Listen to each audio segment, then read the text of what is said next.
Hello dear students, I am Dr. Deepti Khare, Associate Professor from SIRT College, The Sage Group.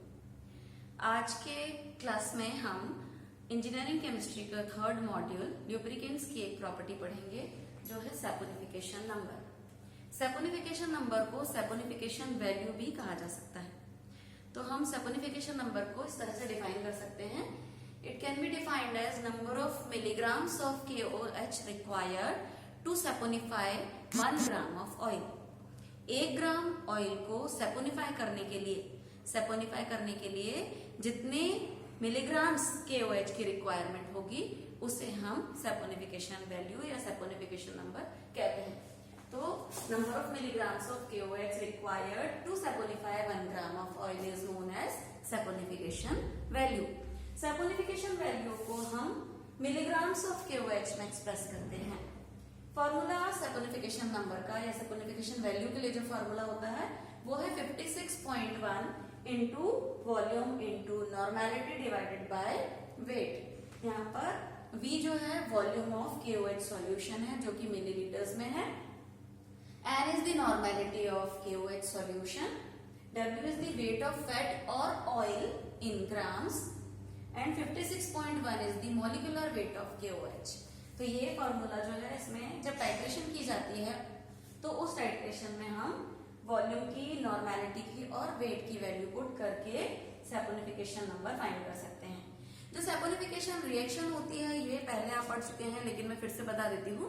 Saponification reaction में oil जो भी animal या vegetable oil होता है, animal या vegetable oil को जब किसी एल्केली, यहाँ पर हमने KOH लिया हुआ है क्योंकि हम KOH के टर्म्स में फाइंड कर रहे हैं, एल्केली के साथ जब ट्रीट किया जाता है, हीट करते हैं तो इससे सोप और ग्लिसरीन का फॉर्मेशन होता है। तो ये प्रोसेस जिसमें सोप का फॉर्मेशन होता है with the use of oil and alkali, it is known as saponification. अभी जो सैपोनिफिकेशन की प्रोसेस होती है, इस प्रोसेस से या इस पर्टिकुलर प्रॉपर्टी से क्या पता चलता है या क्यों रिक्वायर्ड है ये ल्यूब्रिकेंट्स के लिए, ये हम देखेंगे सिग्निफिकेंस में। जैसा कि हम जानते हैं कि सैपोनिफिकेशन जो होता है ये किसी ऐसे ऑयल का होता है जो एल्किल के साथ रिएक्ट करके सोप का फॉर्मेशन करे। तो जो सैपोनिफिकेशन प्रॉपर्टी होती है ये प्रॉपर्टी सिर्फ एनिमल और वेजिटेबल ऑयल शो करते हैं, जबकि मिनरल और पेट्रोलियम ऑयल ये प्रॉपर्टी शो नहीं करते। तो it is the characteristic property of animal and vegetable oil, not of mineral, petroleum और सिंथेटिक ऑयल। मिनरल, पेट्रोलियम और सिंथेटिक ऑयल की प्रॉपर्टी ये नहीं है।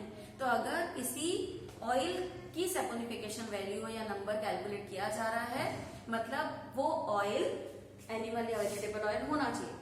अगर हम किसी मिनरल या पेट्रोलियम या फिर सिंथेटिक ऑयल का सैपोनिफिकेशन नंबर फाइंड करते हैं और उसकी कोई वैल्यू आती है या वो निकलता है तो ये शो करता है कि उस पेट्रोलियम ऑयल में या सिंथेटिक ऑयल में कुछ मिक्सिंग की गई है एनिमल या वेजिटेबल ऑयल की।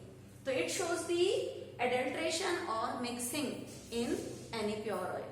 प्योर ऑयल की प्योरिटी कम होना या इम्प्योर होना उसका या मिक्सिंग होना, इसके आइडेंटिफिकेशन के लिए हम सैपोनिफिकेशन वैल्यू फाइंड करते हैं।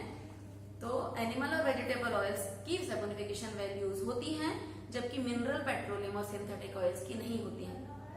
अगर हम किसी ऑयल के सैंपल को लें जो कि सिंथेटिक ऑयल हो या पेट्रोलियम ऑयल हो, मिनरल ऑयल हो और उसकी सैपोनिफिकेशन वैल्यू आती है तो ये शो करता है कि उसमें कुछ एडल्ट्रेशन या मिक्सिंग की गई है और वो प्योर ऑयल नहीं है। तो इस पर्टिकुलर प्रॉपर्टी से हम प्योरिटी ऑफ ऑयल चेक कर सकते हैं, यही इसका सिग्निफिकेंस है।